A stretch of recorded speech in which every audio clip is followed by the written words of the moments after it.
نحمدہ و نصلی علی رسولہ الکریم اما بعد۔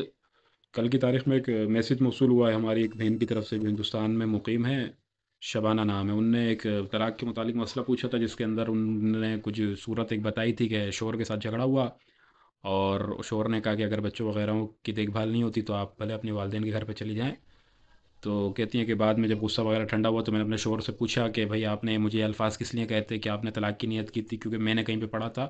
کہ ایسے الفاظات وغیرہ کہنے سے جو ہے نا طلاق واقع ہو جاتی ہے۔ تو شوہر نے کہا کہ نہیں، میری بالکل نیت نہیں تھی طلاق کی، میں نے ایسے غصے میں تمہیں بس دھمکی دی تھی کہ والدین کے گھر پہ چلی جاؤ۔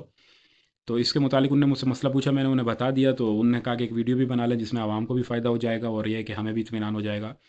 تو دیکھیں، کنائی الفاظ چند الفاظ ایسے ہوتے ہیں کہ جو کنایا سری کنایا ہے، ان میں وہ جو ہے نا محتاج نیت نہیں ہوتے۔ اس میں اگر جیسے حرام لفظ وغیرہ ہو گیا، تو اس کے بارے میں علماء نے لکھا ہے کہ اگر کسی شخص نے اپنی بیوی سے یہ کہہ دیا کہ تم مجھ پر حرام ہو ایسے،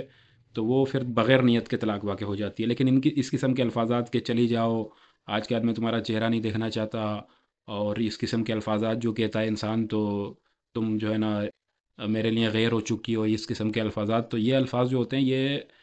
محتاج نیت ہوتے ہیں، محتاج نیت۔ اگر اس کے اندر نیت کی جائے، مطلب اس کے اندر اگر ایک کی نیت کی جائے یا دو کی یا تین کی، تو تین بھی واقع ہو جاتی ہیں۔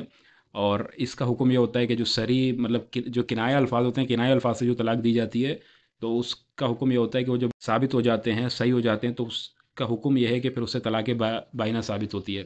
طلاق بائنہ کا مقصد یہ ہوتا ہے کہ عورت اگر ایک بائنہ ہے تو ایک بائنہ کا مقصد یہ ہے کہ عورت بائنہ ہو گئی، جدا ہو گئی ہے۔ اگر چاہے تو کسی اور مرد سے شادی بھی کر سکتی ہے، اور چاہے تو دوبارہ اسی مرد سے رجوع کر سکتی ہے، لیکن رجوع جو ہوگا وہ دوبارہ نکاح کی صورت میں ہوگا۔ نکاح کیا جائے گا نئے مہر کے ساتھ، نئے گواہوں کے ساتھ۔